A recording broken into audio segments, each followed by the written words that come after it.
there's something about following your dreams, following your passion that just mandates that someone's going to try to stop you. Something's going to get in your way. Something's going to say, no, you must stop. You can't make it. And that's where the grit comes in. And that's what you're about to hear about now. Dreams coming true, dreams yet to come, overcoming grit to make that happen. Charlie Epstein is our guest. Next. This is A Dash of Grit. Recipes for success from courageous leaders who overcome challenges and build great things. Now, podcasting from Spire to leaders in local communities like yours, here is Brian Leflock. And let's get cooking. So, folks, how do you make money? Well, hard work, sweat, blood, tears, perseverance, 12-hour work days, swing the feet out of bed, put them on the floor and go, right? That's how you make money in America today. My guest today is going to change your mind about that a little bit. He says that when you do what you love, the money will follow. And that is so sweet and simple and flat out accurate. And I'm so glad to have the founder and owner of the 401k Coach program. It's at 401kcoach.com, the founder of Epstein Financial Group, and the host of an amazing podcast, Yield of Dreams, also coming to theaters near you. We'll talk about that in a little bit. He is Charlie Epstein, and I am so glad, Charlie, that you're a guest on A Dash of Grit. Welcome. Pleasure to be here. Thank you. I am excited to talk with you because I know that you have this abundance mentality of life, and you are so excited about all the great things. This show is about all the hard stuff, and we're going to get to that. But tell our audience what you do, why you're so happy to do it, what makes you successful. Give them a quick pitch of what success looks like in the world of Charlie Epstein. So I believe strongly in the creative act and mindset. This is the most powerful thing that we have right between our ears. It's called our brain, and nobody has control over it but you and I.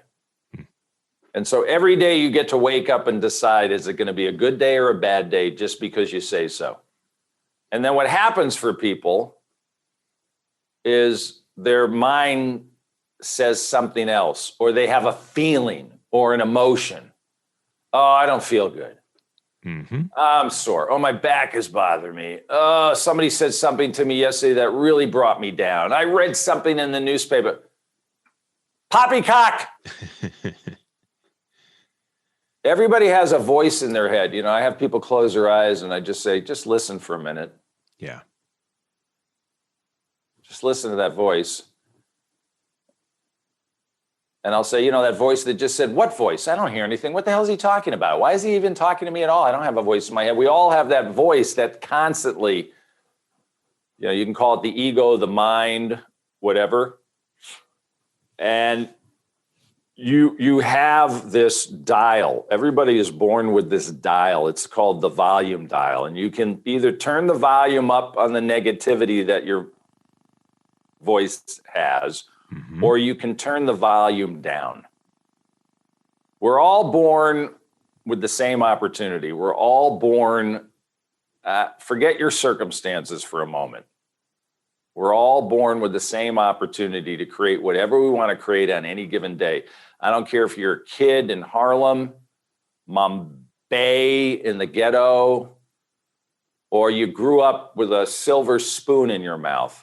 Mm-hmm. Everybody's got the same opportunity because of your mind. And you get to choose. And it's how you choose to overcome your mind doubting you every day is what sets you on a path of opportunity and abundance. But positive attitude alone doesn't allow you to win in a ring with Muhammad Ali, right? You're going down. So you've been successful at something.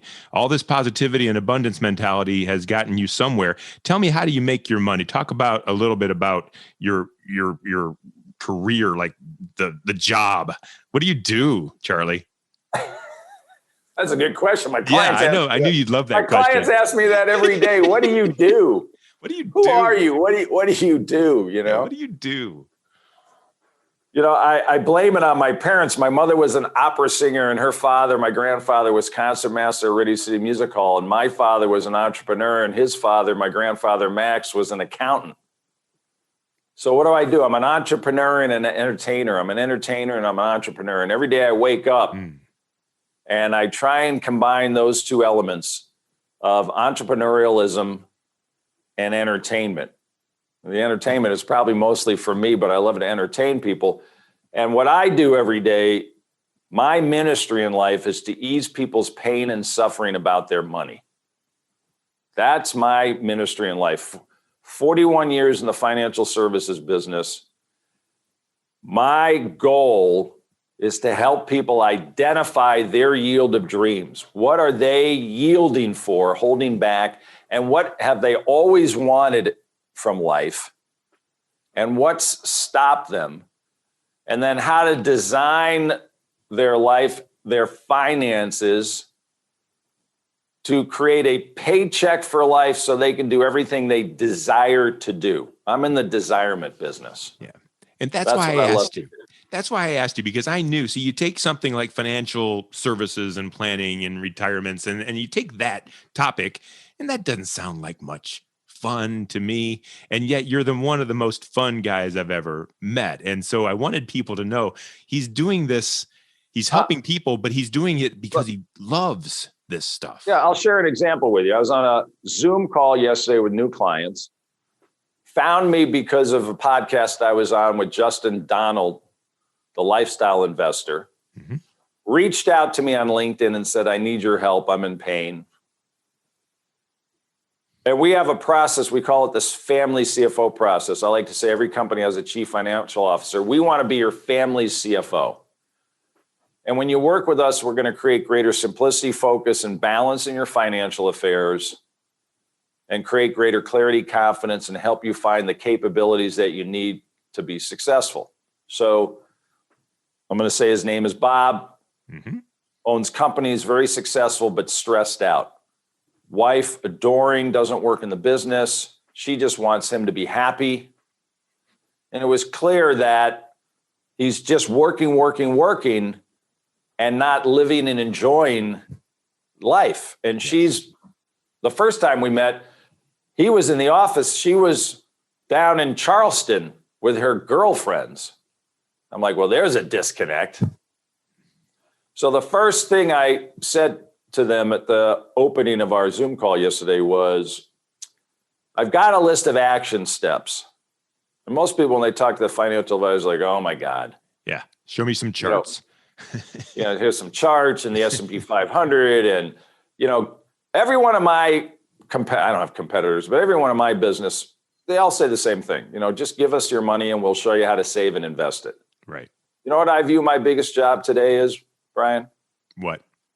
And I tell it to my existing clients and new clients. I actually tell new clients, you don't want to work with me because of what I'm about to say. I view my biggest job is not to get you to save and invest your money. After 41 years of doing this, my biggest job is to get you to spend your money right now. Hallelujah. Because this is the healthiest you're ever going to be right now. That moment, it's gone. It's gone. I don't care if you're 20, 30, 40, 50, 60, or 93 and a half like my mother. Yeah. This is the healthiest you're ever going to be. And so what happens is, we're in this world of save and invest for someday, one day. Well, we all know what happens someday, one day. Yep. Someday, one day becomes yesterday and done. Well, no. Guy retires from 30 years working for the same company and drops dead of a heart attack a month later. That's right. What was it all for? Or whatever. Yeah. But I'll tell you what really happens, because people come to me and they're petrified of spending their money because it's going to run out. You know what I tell them? That would be a really great thing. Like if you spent your money and enjoyed it and it ran out. Yeah. And they look at me like I'm a freak of nature. So anyways, yesterday with Bob and his wife, I said, the first thing that you need to do is plan. Now, one of his goals is to be able to take a month off from the businesses and decompress. I said, first thing you're going to do is you're going to plan a 2-week exotic vacation. And he's in the office, she's at home, and she's like this on Zoom. She's getting excited. Yes, sir. I love this guy, right? Yeah. And he's like, oh, okay. I said, no shit. And you're going to tell me by next Friday that you've planned it, you've paid for it, and it's booked, or you're fired. I'm not working with you. You know, she's like that. She's excited. And he's like, wait, I want you to invest my money and get me 10% yield or whatever. And you're Then we go through our process and I'm like, I will tell you, at the end of this meeting, we found $400,000 they didn't know they had available to them. Yeah. She wants to buy a second home somewhere. Yeah. So I said, hey, I got an idea. How about if this 2-week exotic vacation is you go to Charleston for a week where you're looking, and you go to Marco Island for a week where you're looking. Those will be your exotic 2-week vacations. Take out the shopping cart. Let's go. She's like, she's already calling the travel agent, right? And I look, and Jim, I said, Jim, are you okay? Bob, I said to Bob, are you okay? And he's like, I think so. I said, we just found $400,000 you didn't realize that you had, that we could be spending right now. Now, they buy a second home and rent it. It's now an investment, but they're going to enjoy it. And that meets one of their goals. So back to your question. I'm in the business of easing people's pain and suffering about their money. It doesn't matter whether you have little success or enormous success. Everybody's suffering some way, somehow, about the myths they have about their money, which holds back their ability to be abundant in life. And that's what you do for folks. You're able to show them this abundance, that it's okay to spend it. It's going to be all right. You're going to love it. You're going to enjoy it. And you're going to move forward from it. And it's all good. And so that's what you've done to build your empire, if you will, of entertainment and of books and in podcasts and financial. And so at some point you had to take some risks. At some point you had to say, look, if I'm going to make this happen for myself, I'm going to have to live what I'm talking about. And so, Charlie, the fun part of this show is when you tell me when things just went sideways. And so can you remember some scary times in the history of Charlie Epstein? My divorce. Okay. My first marriage. Fell in love and then fell out of love and fell in love and fell out of love, 25 years. I like to say my first marriage was extreme market research. Oh, no. Not free market research, extreme market research. My current wife, Lori, who I love and adore, and we work together, and I'm so blessed. She was married for 25 years. Her first marriage, she says, was severe market research. So we have 50 years of extreme and severe. But no, when you're building a business, trying to, maintain a relationship. I had 2 young children. My son, Noah, who we adopted from Vietnam, was 3. My daughter was 8. I will never forget sitting on the edge of the bed with my wife at the time, telling my 2 children, Dad's moving out. And my daughter just went hysterical. Like her world imploded.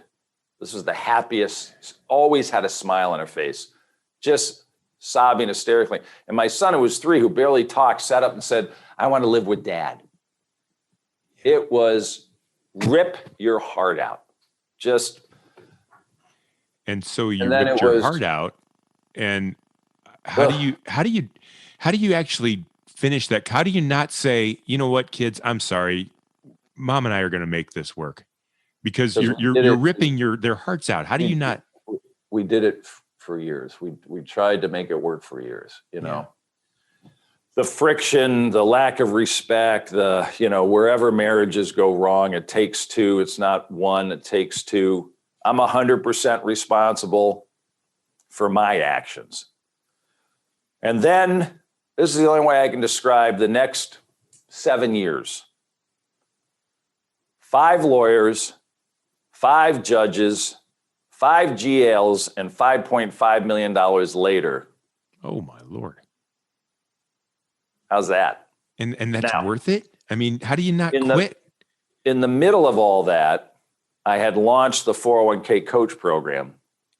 In the middle of that, you did that. And was traveling around the country coaching financial advisors. I coached over 10,000 financial advisors. And my assistant, Marie Forrest, knew the pain I was in, the torture I was going through, the hell that I was in. And we would travel together to do these workshops. I'd fly in on a Wednesday night. I'd coach all day Thursday, and I'd try and fly back Thursday night so I could be with my kids. I had joint equal custody.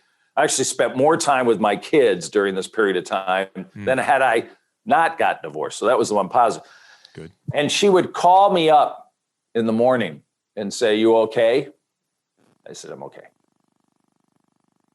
And Brian, I do yoga every morning. So I would do my yoga, 20 or 30 minutes. I would meditate.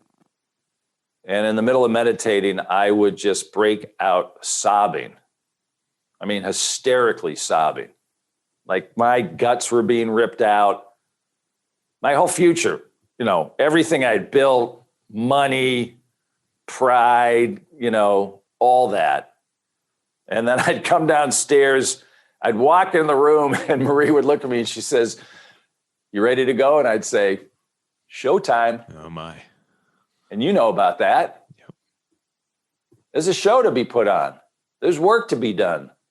There's gifts to be given.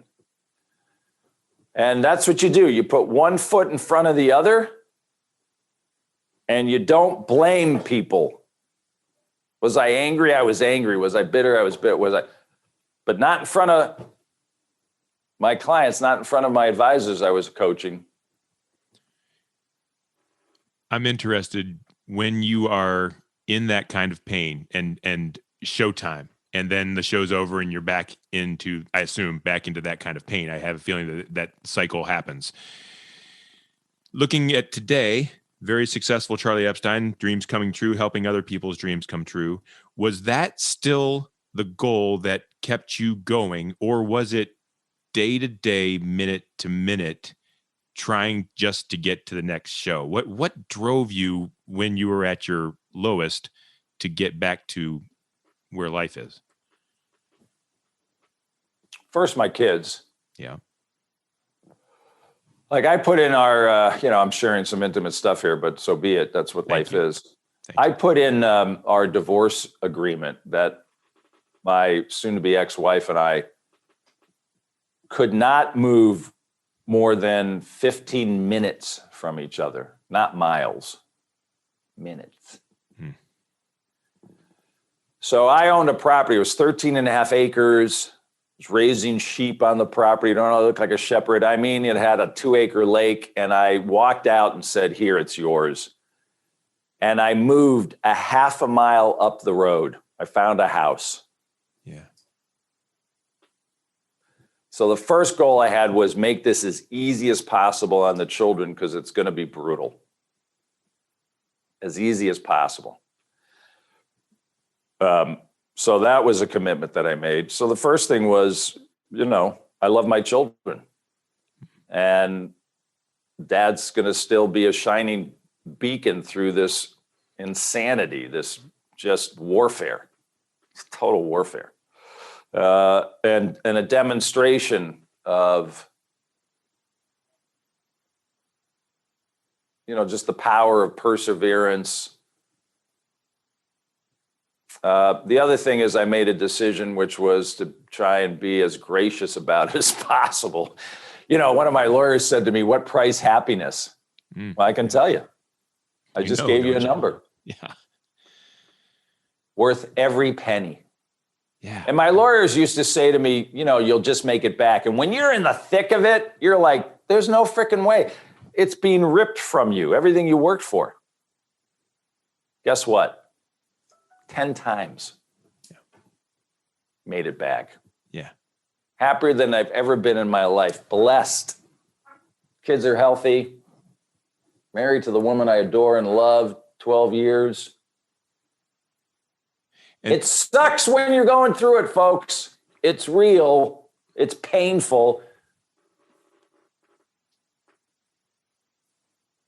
I'm interested then, when when things start to settle down and you're starting to build it back, and the lawyers are done, right? That process is fairly They're over. never done. Maybe never They're done, but you're starting not to done. think about them. You don't have daily meetings with your lawyers. You're starting to see some light at the end of the tunnel. The kids are starting to adapt because of the hard work that you've put in. I like the idea that, I don't like it, but I appreciate the idea that do what you love and the money will follow. It's not just about money. You did what you love, which was take care of your kids, and it took care of itself because you focused on them.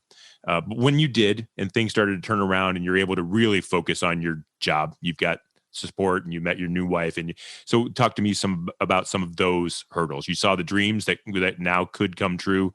What were some things that stood in your way then? That stood in the way? Stood in the way, wanted to stand in the way, could have stood in the way if you would not have shown some grit to get past it. Well, it's interesting because you mentioned the 401k coach program. So just for our viewers, I actually shut it down this year. Oh. And there's a lesson there. It's a painful lesson. So, when I created the 401k coach program, nobody was doing what we were doing in the retirement industry. There was no coaching there. We were it. And it just took off. And then, as you know, in a short period of time, people looked around and said, oh, we could do that. We could do, we did it. Everybody's and a then coach. it got oversaturated. But It was my identity. So here was a mistake that I learned, be careful what you ask for. Be careful for what you create. And then you've got to be willing to let it all go. And so there was a 2.5, 3 year period of time when the profitability just went. I was spending more money keeping it afloat because I was wrapped up in it as my identity. I'm the 401k coach, and what will people think? And, let's just keep at it. And I hired a new CFO, and one day she walked in and she held up the P&L and she goes, what the frick is this? This isn't a business. You lost 150 2 years ago, 250 last year. You're down 75,000. This needs to stop. Yeah. How'd that make you feel? That was your lifeblood, though. How did that make you feel? It was painful. Yeah. Because it meant I failed, and I had to look back. We talked when I had you on the podcast. Wait a minute, I had to look back and go, holy crap, look at what we created that nobody had created. Yeah. And the impact, the testimonials from advice, so I finally went, okay, it's time to let it go. So we did it in a phase. We digitized the whole program. A year before COVID, we digitized the whole program so people could buy my intellectual property and my ideas. We did a monthly coaching call, which I got less and less interested in as time went on. Okay. And I finally said, it's time to shut it down. And I'm telling Greg, who's running the studio for me right now. But in the back of my mind, Yielded Dreams had already been brewing, and we were on that path. And so I needed to release myself of myself in order to move to a bigger future. I had to untether myself from myself. That's hard. Okay, so now you had to do all those. You had to untether. You could either fix what you had and make a go of it and stick with it, or you could see this brighter future. Now, Charlie, your brighter future that you see is one of 500,000 podcasts out there. What makes you think yours is going to, at that time, what makes you think yours is going to be some brighter future? You're giving everything up to follow that? Are you crazy? Well, first of all, I am crazy. Okay. So, I mean, let's start. What was driving you then? What was driving you to actually say, no, I'm going to do this thing and I'm going to make it successful? Which thing? The podcast, the great brighter future that was sitting there waiting for you. Well, it wasn't the podcast. I for 3 years kept saying to my wife, I think I want to go back and do stand-up. So I'm also a professional actor. Mm-hmm. And from 1988 to 2001, a week before 9/11, I used to take 3 to 5 months off from my financial business and pursue my acting passion. So I did live theater, I did a one-man show, I did stand-up in New York City, I did improv, I had a commercial agent. And that was always a passion of mine, was to be an entertainer and a performer. So I can remember the week before 9/11, nobody knew it was going to be 9/11. Right. I was in rehearsals for an off Broadway show. And it was the end of the first week. It was a Sunday. We just finished rehearsing. I was hating every moment. And I'm standing on the sidewalk on East 52nd Street, and the lead actress is babbling next to me, and her limousine driver pulls up to take her to her penthouse on the Upper East Side. And as she drove away, I remember standing there and I looked up and I said to God, I'm done. I'm done performing. It was a 12-year journey. It was incredible. And I just had that moment where I was clear and complete and done with nothing left to do. That is a remarkable place if you've ever been there in your life. It is metaphysically so powerful. And I took the train home because I had an apartment in New York, but I was also living in Massachusetts where my business was. Took the train back home. Told my wife at the time I'm done. 2 days later, I call the director to tell him I'm done. And 20 minutes after the call, the first plane hits the first tower. Wow. By the way, that show went up 3 weeks later. It opened on a Saturday and closed on a Sunday. That's how bad it was. Okay. Right? But the world as we knew it was never the same after 9/11. And that moment was never the same for me. But it was liberating. Because a year later, I launched the 401k coach program because I had this idea in my head while I was still acting. Hey, maybe I could coach financial advisors how to do what we do. So I became my own performer, my producer, my writer, just like you are with your podcast. Yeah. And then I went on that journey for 15 years. That was harder to let go of and be done. And when I finally did it, it opened the door for me to then write this new one-man show called Yield to Dreams.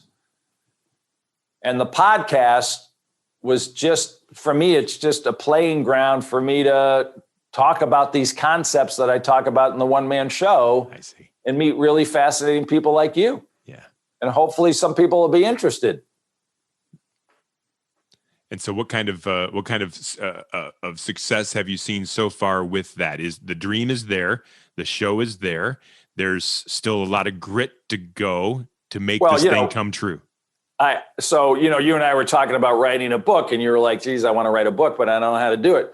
I wanted to do stand-up, and I wanted to do a one-man show. And I was like, well, I did stand-up, but there's more to this. Yeah. So January of 2019, I'm at a conference. It's called the Abundance 360 Conference. Peter Diamandis, who launched the first X Prize that opened up space.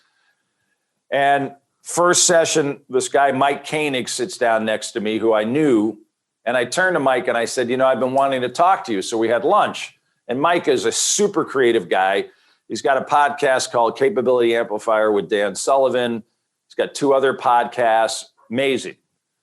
And I said, I've got this idea. I want to go back and do stand-up, but I want to do it as a one-man show. And so for the next 6 months, we start talking.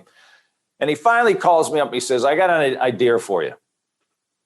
He said, you know what, Charlie, you should be like Leno and Letterman and Ellen and hire your own comedy team to help you write this show. And I said, Mike, that's genius, but I've been out of the business for 19 years. I don't know anybody. He says, you hire me as your producer and I'll get those comedians. Bam, wrote him a check for $50,000. Mm-hmm. Abundance mentality. You just have faith that it's going to work out. It was a big check. People are like, what? It was. Okay. Well, that was the beginning. Been a couple checks since. So the end of the day, October of 2019, I fly out to San Diego, La Jolla, California, to hole up for 2 days in a condo that Mike has looking out over the Pacific Coast Highway. Okay. To meet these 3 comedians and see if I've got something. So you have to picture this. I fly out. I have nothing in writing. I have nothing written down. I have nothing. I wake up that morning, Saturday morning at 6 a.m., looking for divine intervention as I'm meditating and, doing my yoga. Nothing. I go to Starbucks figuring I'll find divine intervention at Starbucks. Sure, like we all do. Nothing. Yeah. Okay. I decide, all right, I got an hour. I'm going to walk the beach, the Pacific Ocean. Of course. There'll be divine intervention. God will come to me and she will tell me nothing. 9 a.m., the comedians show up. Mike shows up. Marissa Brassfield, and then the magic starts. Now, here's the funny part. I look at these three guys and I say to them, so what were you thinking when Mike says, hey, let's spend 2 days holed up in a condo helping some old Jewish white guy make money funny? That's what I said to them. And they're like looking at each other going, yeah, well, like we're wondering. Yeah. And for the first 2 hours, they're like, you want to do money seminars? And I said, no, I want to do stand-up. No, I want to do stand-up. No, I want to do. And then I started just telling my stories. Yeah. My money stories, my myth stories, my personal story. A story of a guy that I met at an airplane flying from Atlanta the day before to San Diego, who's in the show. We call him Mr. Yield. God sent him to me on that plane flying out because he is the Yield to Dreams man. Yeah. And I tell this to people because you've got to be open to the signs. You have to have ears to listen when the angels are talking to you. And people don't listen. Well, most people don't even know there's signs. Well, I think you were talking about that voice in your head. I think that voice is way too loud. Those signs are out there and they're saying, do this, just do this. It's simple. Just do this. And the voices say, don't do it. Nope. Hold on. Invest for that 3%. Don't go. At the end of those 2 days, we had the entire show mapped out on big sticky on the walls of the condo. Yep. And then I went home and I said to them, I'm going to write from now until Thanksgiving. I wrote 164 pages. I wrote the show out. Yep. It was divine. It just like a muse. Yep. And so we've been working now. And then COVID, of course, hits in March. And every theater shuts down. How am I going to do my show? But I don't give up. I build this studio that I'm in so I can rehearse the show. I hire a director, Susan Daniels, who directed me in the 1990s in live theater to be my director. Mm-hmm. I got a stage manager. I got Greg to help with the animation. I got my writers. Nick Nanton, who's won 22 Emmy Awards for documentary films, is just finishing up the documentary of the making of Yield to Dreams. We're building an app so people can get a ticket to the show. But Charlie, I am in my Yield to Dreams having a great time. And that is fantastic. And I am glad. And I'm going to tee one up for you to knock it out of the park as we get close to the end of this show. I say to you now, but Charlie, what if you fail? And I see the smile on your face. Well, it's interesting because at the end of the documentary, I walk up to that pitcher's mound behind me and I say, I'm all in and I haven't even sold one ticket. To which my wife said, damn right. Do I have those thoughts? What if I fail? Every day. That's how you know you're headed in the right direction, folks. When you think you're going to fail, you're getting closer to succeeding. And the only way you're going to find out is by testing it. So we're going to open the show finally. We found a performance space. I'm going to do August 28th and 29th, Northampton's Arts Center, Northampton, Mass, where Smith College is and UMass. I'm going to do a showcase, invited guests, and I'm going to test it out with people who know me. So it's even, right, scarier, but for their feedback, because it's life is a work in progress. Yes, sir. The show is a work in progress. We're going to fail, and then we're going to succeed. And we're going to knock it out of the park. Thanks. Charlie, how do people find you if they want to talk to you, learn about you, hire you, see your show? What do they do? Yeah, I just love it if people would just go to download the podcast Yield to Dreams. We've had great guests like Brian on, soon to be live. We've had Chip Wilson, the founder of Lululemon. I interview entrepreneurs, artists. The show, folks, ask the question, What did you want to be when you grew up? What happened to that promise that you made yourself? And what are you going to do differently now? That's the essence of the show. And the podcast is all about living your dreams and not holding back, not yielding, but harvesting your yield along the way. And I think that that's kind of the definition of grit. And that's why I think it's great that you and I got to know each other and to meet each other and to participate on each other's shows. Life is just never easy, but it's worth the struggle, and it's worth the work, and it's worth the grit. And so thank you, Charlie, for being a part of our show. Joy, laughter, and play and discovery for discovery's sake, folks. Just imagine living your life every day looking for wonderment, joy, laughter, and play and discovery. You will please yourself every day.